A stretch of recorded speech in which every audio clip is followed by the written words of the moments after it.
શું કરે છે બેટા તું? હે? એ શું કરે છે?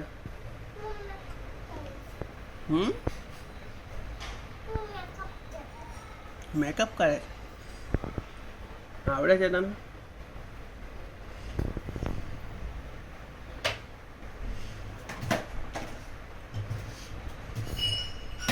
થઈ ગયો? બતાવો બતાવો મને, પોઝ આપો એક. આ બાજુ ફરીને પપ્પાને પોઝ આપો. પપ્પાની બાજુ ફરો. સીધા સીધા. આ બાજુ બેટા, પપ્પા સામે. પોઝ આપો હવે. પોઝ આપો. કઈ રીતે આપવાનો? આમ.